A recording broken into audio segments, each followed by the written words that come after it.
Hello दोस्तों, कैसे हैं आप सब फ्रेंड्स। उम्मीद करती हूँ आप सब लोग स्वस्थ होंगे, मस्त होंगे और अपने गार्डन में व्यस्त होंगे। तो फ्रेंड्स, मैं भी बहुत ज़्यादा व्यस्त थी और इसलिए मैंने अब की बार जो सर्दियों के हमारे फूल वाले पौधे होते हैं तो उनके बीज में बिल्कुल भी नहीं लगा पाई, क्योंकि मुझे समय ही नहीं मिला और मैं गार्डन में भी कुछ काम नहीं कर पाई। 1 महीने से मेरा कोई भी वीडियो आपने नहीं देखा होगा, क्योंकि मुझे समय नहीं मिल पा रहा था। लेकिन फ्रेंड्स, अब मैं दोबारा से जो है कोशिश करूँगी कि मैं अच्छे अच्छे वीडियो डालूँ, क्योंकि तबीयत भी थोड़ा मेरी ठीक नहीं थी और काम में भी ज़्यादा बिजी थी, तो इसीलिए मैं वीडियो नहीं डाल पाई। लेकिन अब मैं आपके साथ में रेगुलर शायद जुड़ी रहूँगी। तो फ्रेंड्स, जैसे कि सर्दियों का मौसम है, तो सर्दियों के मौसम में कौन कौन से हमें फूल वाले पौधे खरीदने चाहिए। इस समय तो फूलों वाले पौधे इतने ज़्यादा आए हुए हैं नर्सरी में कि पूछिए मत, एक से बढ़कर एक है। लेकिन फिर भी हमें कौन कौन से पौधे लेने चाहिए, कौन से नहीं लेने चाहिए, देख करके पौधों को तो जो गार्डनर होते हैं उनका मन करता है कि सारे पौधे अपने घर में ले आएँ और अपने घर में पौधे ही पौधे लगा दें। लेकिन फ्रेंड्स, एक लिमिट तो हर चीज़ की होती है और हमें रखनी भी होती है। इस समय में हमें वो पौधे नहीं लेने चाहिए जिससे कि हमारा नुकसान हो, हमारे पैसे भी बर्बाद हों। तो हमें कौन कौन से पौधे खरीदने चाहिए इस समय, तो फूलों वाले जो सीजनल पौधे होते हैं हमें वो लेने चाहिए, क्योंकि इस समय फूलों का मौसम आ गया है। सर्दियों में फूल बहुत ज़्यादा आ जाते हैं अलग अलग तरह के। तो फ्रेंड्स, मैं भी अपने आप को नहीं रोक पाई और नर्सरी चली ही गई और नर्सरी से कुछ प्लांट लेके आई हूँ। ये प्लांट ऐसे हैं कि ज़्यादा टाइम तक हमें फूल देंगे और ख़राब भी हमारे नहीं होते हैं। तो क्योंकि क्या होता है कि हम नर्सरी से तो बहुत सारे प्लांट खरीद के ले आते हैं, लेकिन लाने के बाद वो हमारे घर में चल नहीं पाते हैं, ख़राब हो जाते हैं। तो पैसे तो बर्बाद होते ही हैं हमारे और मन भी दुखी होता है। तो इस तरह से हमें कौन कौन से पौधे खरीदने चाहिए जिससे कि हमें उस चीज़ का फ़ायदा मिले। भला ही हम थोड़े पैसे खर्च करें, लेकिन वो पैसे भी वसूल होने चाहिए। तो मैं जो है वैरायटी लेके आई हूँ, तो वो मैं आपको बताऊँगी। तो ये देख सकते हैं आप, मैरीगोल्ड यानी कि गेंदा। तो मैं 10 प्लांट तो गेंदे के लेके आई हूँ फ्रेंड्स। और गेंदे के प्लांट जो है इस समय में आपको 25 या 30 रुपए का मिल जाएगा। किसी किसी नर्सरी में ये 35 रुपये भी बोलते हैं, लेकिन ये 30 रुपये में, 25 रुपये में आराम से दे देते हैं। तो आप देख रहे हैं ये गमले खाली हैं, क्योंकि इसमें भी सब गेंदे के प्लांट लगे हुए थे, लेकिन वो मैंने उनकी कटिंग कर दी थी और वो सारे सूख गए हैं। हो सकता है वो इस मौसम के ना हो, क्योंकि वो मैंने पहले लगाए थे।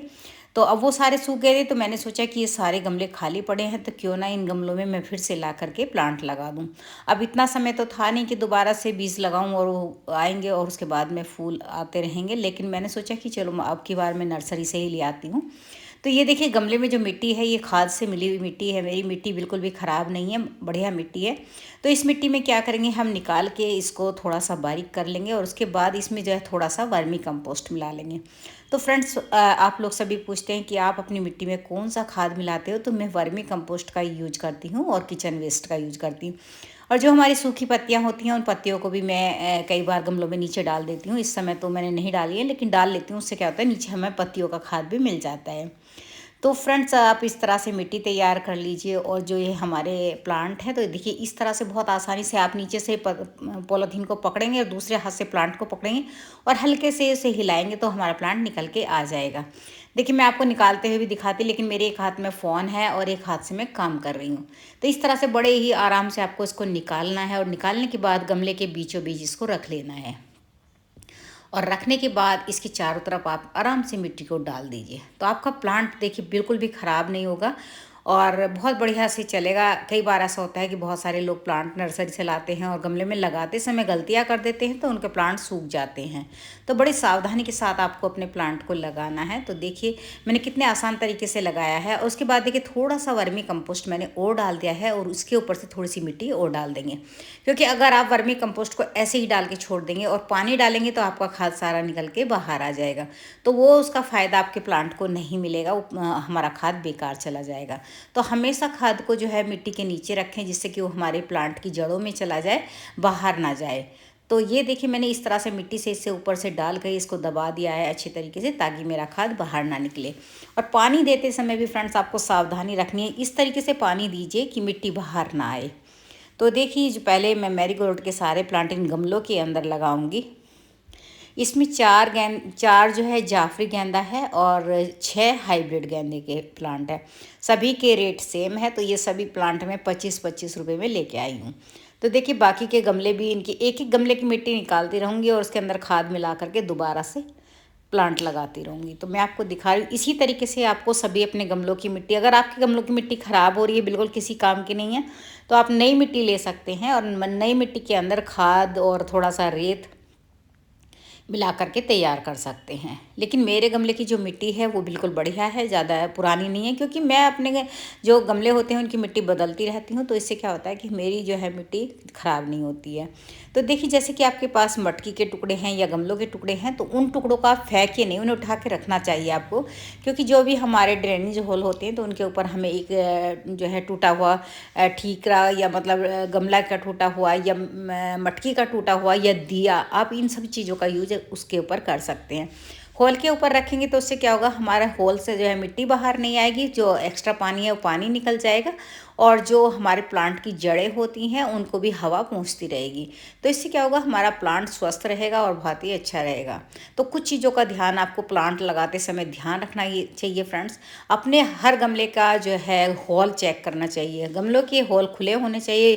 कई बार मैंने देखा है कि बहुत सारे व्यूअर्स क्या करते हैं कि प्लांट लगा दिया और गमले में हमारे होल नहीं बनाए हैं और मिट्टी भरी, ऐसी मिट्टी भरी और पेड़ लगा दिया, और फिर कहते हैं कि हमारे पेड़ तो ग्रोथ ही नहीं कर रहे हैं, हमारे पेड़ तो हो ही नहीं रहे। क्योंकि अगर आपने देखिए होल नहीं बनाया और उसमें पानी भर के रख दिया, तो क्या होगा, पानी तो एक्स्ट्रा निकलेगा नहीं, और उससे क्या होगा, हमारे प्लांट की जो जड़ें हैं वो ख़राब हो जाएंगी और आपका प्लांट ख़राब हो जाएगा।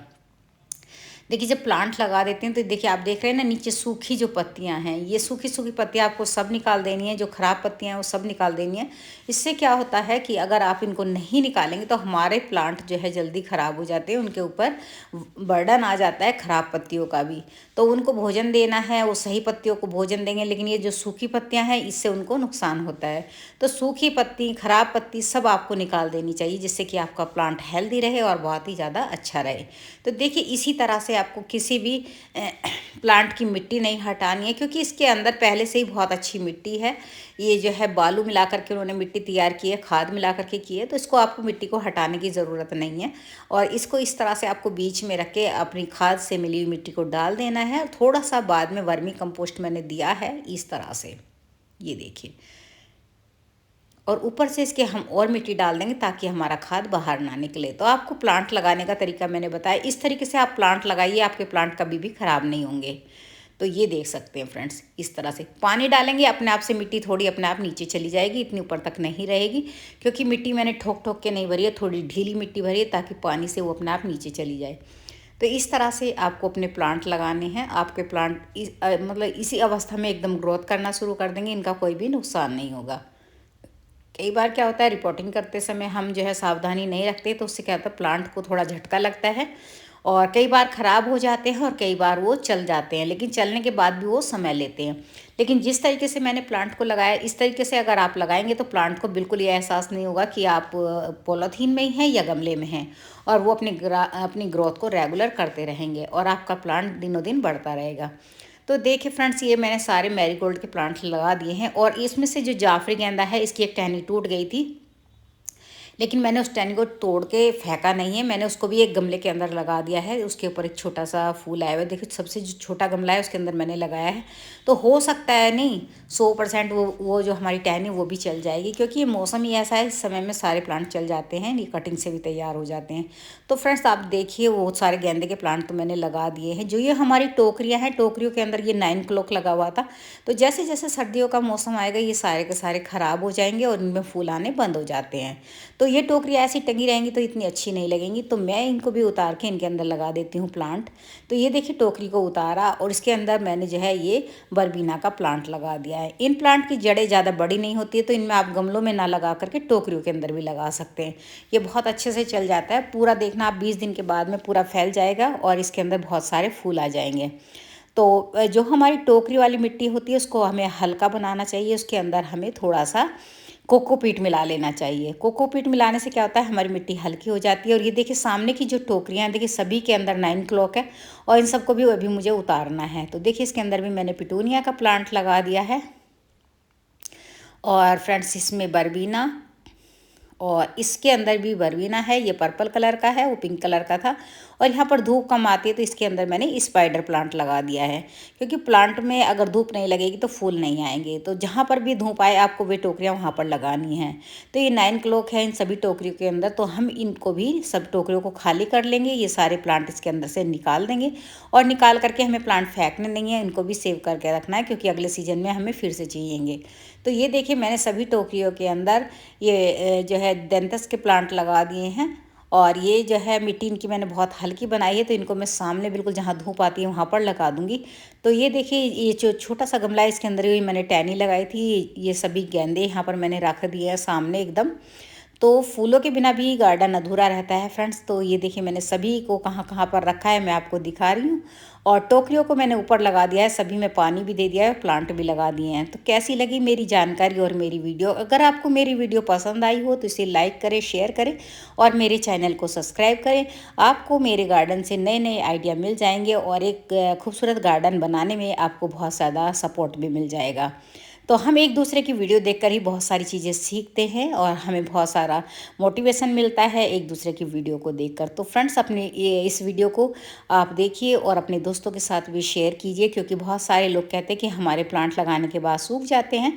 तो इस तरीके से अगर वो प्लांट लगाएंगे तो उनका एक भी प्लांट नहीं सूखेगा।